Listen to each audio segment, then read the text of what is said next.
जल कुकड़ी बहन। श्रेया और नीलम दोनों बहन के ससुराल वाले किसी की शादी में आए हुए हैं।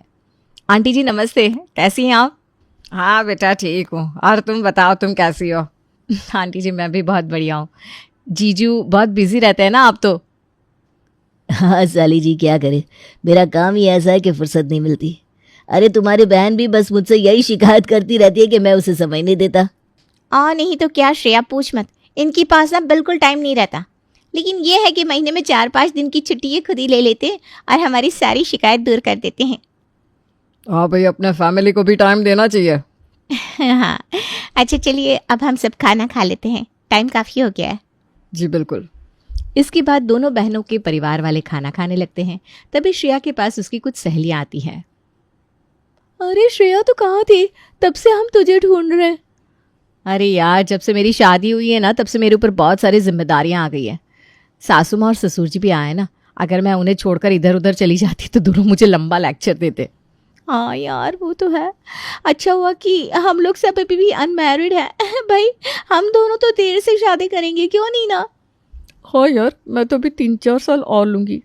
अरे लेकिन ज़्यादा देर में शादी करना भी ठीक नहीं है। अरे सबकी अपनी अपनी सोच है। अच्छा ये छोड़, तेरे हस्बैंड तो बड़े हैंडसम लग रहे यार। आसमानी रंग की शर्ट उनके ऊपर क्या लग रही है? सच में यार, क्या फिजिक है, मतलब बिल्कुल फिट है वो। सच में श्रेया तू तो बड़ी लकी है, तेरे हस्बैंड तो बिल्कुल ऋतिक रोशन जैसे लगते हैं। अरे अब ज़्यादा नज़र मत लगाओ मेरे पति को। अच्छा मेरे हस्बैंड के बारे में तो तुम दोनों ने बहुत बोल लिया, अब ज़रा मेरी बहन के हस्बैंड के बारे में तो बात करो। बुरा मत मानना श्रेया, लेकिन नीलम का हस्बैंड ना काफ़ी उम्रदार लगता है अभी से, और लगता है जैसे उसके बाल भी झड़ रहे हैं क्या? हाँ यार, किसी किसी के कम उम्र में झड़ने लगते हैं ना। ओह अच्छा अच्छा। ऐसे तो नीलम का पति कम समय में टकला भी हो जाएगा, और सोच तब इन दोनों की जोड़ी कैसे लगेगी। इस तरह से दोनों सहेलियां श्रेया की छोटी बहन नीलम के पति का मजाक उड़ाने लगती है, लेकिन श्रेया को ये सब अच्छा लगता है। इसके कुछ दिन बाद जब नीलम अपने बेटे छोटू को लेकर उसके घर आती है। ये छोटू ने कितने अच्छे कपड़े पहने हैं, दिखने में तो काफी महंगे लग रहे हैं। अरे दीदी क्या सोचने लगी आप? अरे कुछ नहीं, तू ये बता क्या खाएगी, अभी बना देती हूँ, और छोटू से पूछ क्या खाएगा। अरे नहीं, इसे कुछ नहीं पूछना, वरना ये तो पास्ता और पता नहीं क्या क्या मांगने लगेगा। अरे बस अभी हम दोनों घर से नाश्ता करके ही आए। वैसे भी आपको कितना काम रहता है, ऐसे में मैं आपको परेशान करना नहीं चाहती दीदी। आप यहाँ बैठो ना, थोड़ी देर बात करो मुझसे बस। अच्छा ठीक है पापा। अच्छा दीदी ये लीजिए, छोटू के बर्थडे का इनविटेशन कार्ड। वाह, कार्ड तो बहुत सुंदर है। हाँ दीदी, बर्थडे का सारा मैनेजमेंट मेरे हस्बैंड ने ही करवाया है। उनके पास ज़्यादा टाइम नहीं होता, लेकिन फिर भी वो अपने बच्चे के लिए जैसे तैसे करके टाइम निकाल लेते हैं। ओह ये तो बहुत ही अच्छी बात है। अच्छा तुम लोगों ने कहीं घूमने का प्लान किया है क्या? हाँ दीदी, मैं ना आपको बताना ही भूल गई थी। हम लोग अगले महीने मनाली जा रहे हैं और उसके 3 महीने बाद लंदन। क्या, लंदन जा रहे हो तुम लोग? हाँ दीदी, लंदन के लिए ना मैं बहुत एक्साइटेड हूँ। मैंने तो वहाँ जाने के लिए शॉपिंग भी स्टार्ट कर दी है। नीलम अपना फ़ोन निकालती है और श्रेया को अपने फ़ोन में उन सारे महंगे महंगे सामान को दिखाने लगती है जो उसे खरीदने हैं। क्या हुआ दीदी, क्या सोचने लगी आप? अरे कुछ बोलिए ना, तब से मैं ही बोले जा रही हूँ। कुछ नहीं, हम लोग भी ना 4-5 महीने बाद पेरिस जाने का सोच रहे हैं। ओह वाह दीदी, ये तो बहुत अच्छी बात है। लंदन की ट्रिप के बाद मैं भी इनसे पेरिस जाने की बात कहूँगी। अच्छा। दोनों बहनें काफ़ी देर तक ऐसे ही बातचीत करती रहती हैं। इसके कुछ देर बाद जब नीलम चली जाती है, आज मुझे बेफालतू में अपनी छोटी बहन के सामने झूठ बोलना पड़ा।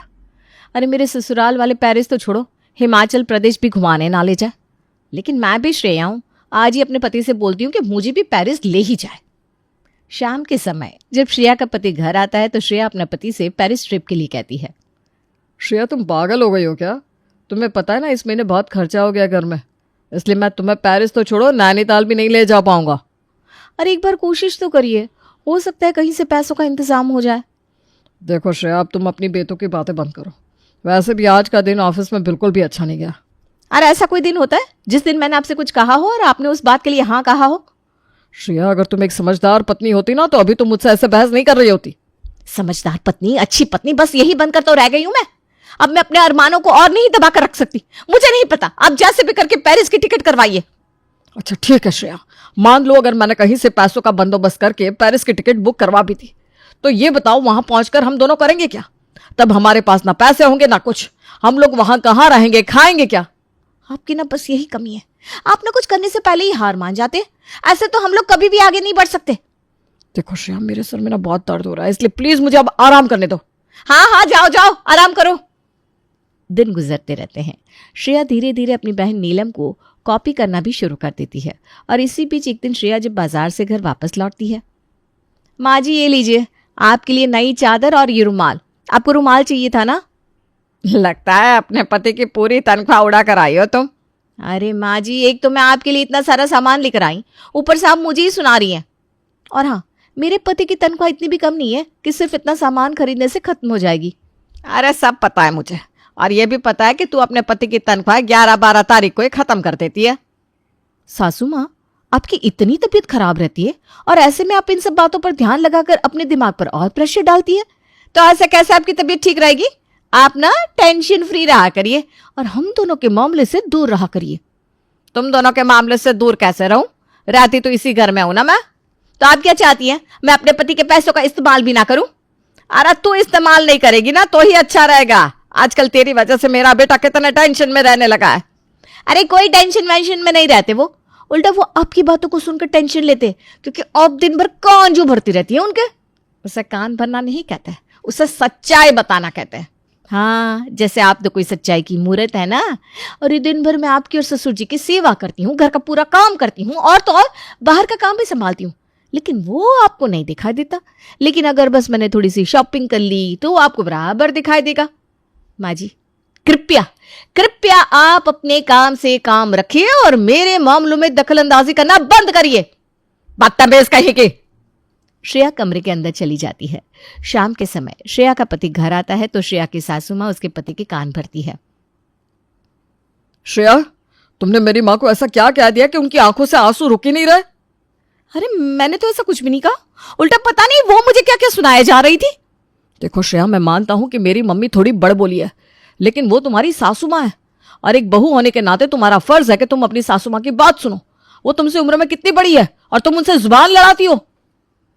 मुझे नहीं पता, मुझे तो बस ये पता है कि जब कोई आपको उल्टा सीधा बोले तो आप भी उसे उसी टोन में जवाब दो।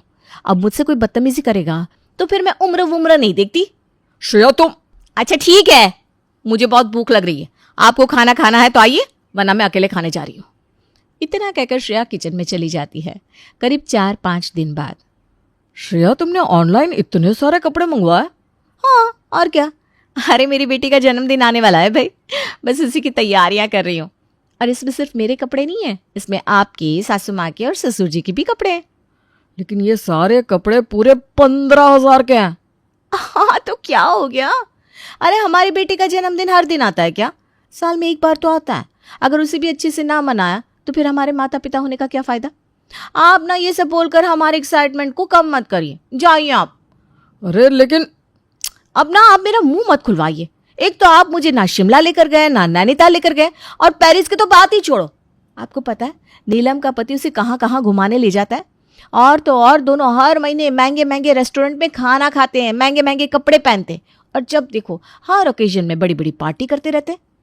अब ना मुझे आपके ऊपर बहुत गुस्सा आ रहा है, अब जाइए यहाँ से, बच्चे के सामने क्या लड़ाई करनी। ऐसे ही लड़ते झगड़ते ये दिन बीत जाते हैं और श्रेया की बेटी का जन्मदिन आ जाता है। श्रेया की बेटी का जन्मदिन बड़े धूमधाम से मनाया जाता है और सभी लोग पार्टी में खूब एंजॉय करते हैं। तो जब सारे मेहमान घर चले जाते हैं, श्रेया दीदी बर्थडे पार्टी बहुत अच्छी थी, सारा अरेंजमेंट काफ़ी अच्छा था।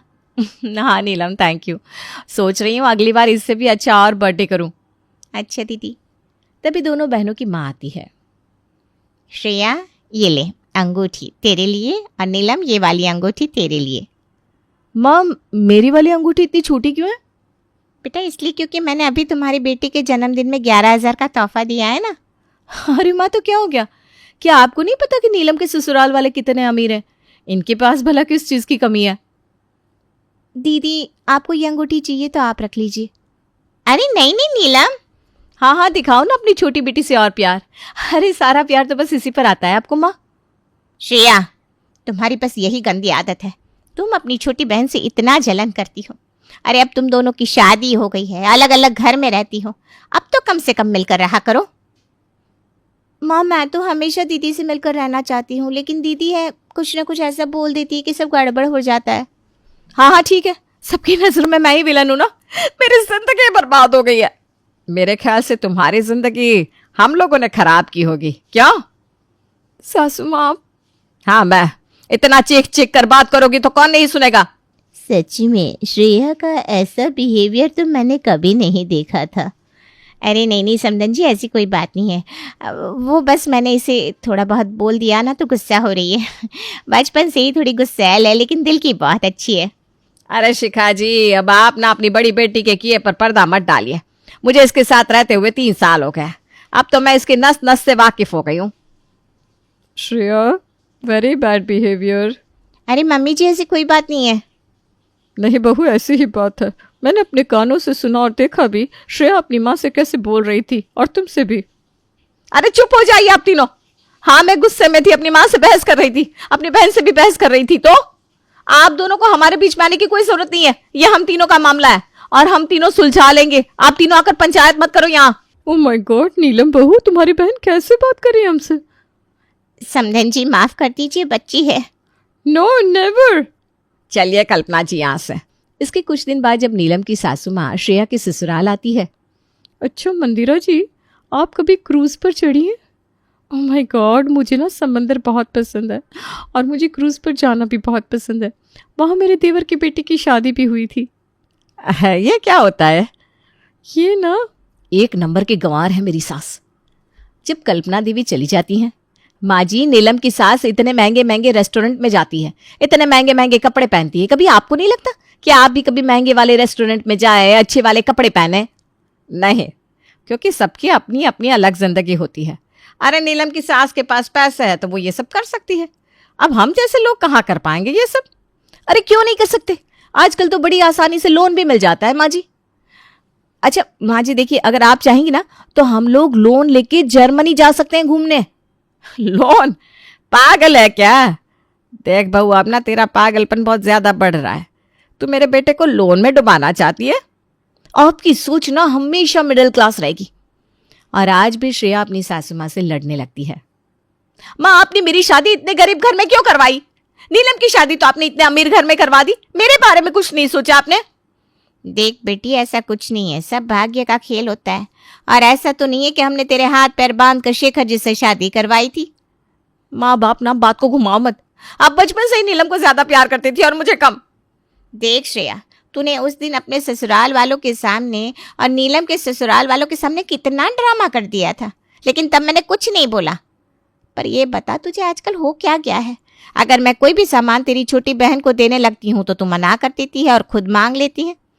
अरे माना कि एक बार तो सबसे गलती हो जाती है, लेकिन यही गलती बार बार होती है क्या? देख श्रेया, अभी भी समय है, खुद को सुधार ले। माँ, आप ना कभी भी मेरी अच्छी माँ नहीं बन सकी। अरे तो फिर ठीक है, रख फोन।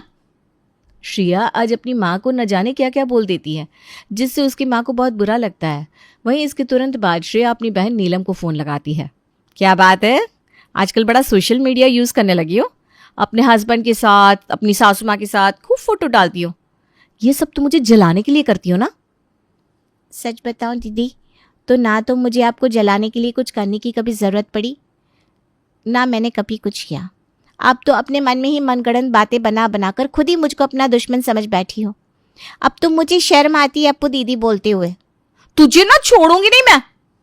नीलम भी गुस्से में फ़ोन काट देती है। अगले दिन, बहू ये सामान पैक करके कहाँ जा रही हो? हाँ, मैं बस आपके पास आने ही वाली थी। मैं 7 दिन के लिए अपनी फ्रेंड के साथ ट्रिप पर जा रही हूँ। आप महक को देख लीजिएगा और हाँ, इसे टाइम पर शाम को दूध देना मत भूलिएगा। हैं? मैं क्या तेरी नौकरानी हूँ जो मुझे ऐसे ऑर्डर दे रही है? अगर तू चली जाएगी तो तेरी बेटी को स्कूल लेने और छोड़ने कौन जाएगा? क्यों? आपकी हड्डियों में दम नहीं है क्या? अपनी नादिन के लिए इतना नहीं कर सकती आप? बस अब बहुत हो गया, तमीज से बात करो। सास है ये तुम्हारी। मैं कुछ नहीं बोलता, इसका ये मतलब नहीं कि तुम जो मन में आए बोलती जाओगी। देखिए, मुझे ना अपना मूड फ्रेश करने के लिए ट्रिप पर जाना है, इसलिए आप दोनों मुझे अपनी शक्ल मत दिखाइए और साइड हो जाइए।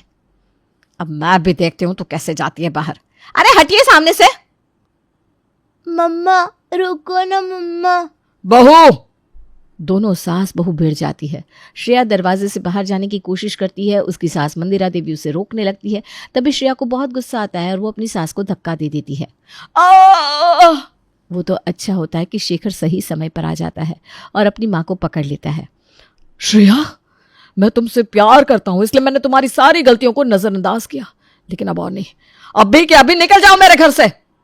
अरे! शेखर अपनी पत्नी का हाथ पकड़ता है और उसे घर की दहलीज से बाहर कर देता है। वहीं श्रेया को यकीन नहीं होता कि आखिर ये सब क्या हो गया। वो तो बस रोती रह जाती है।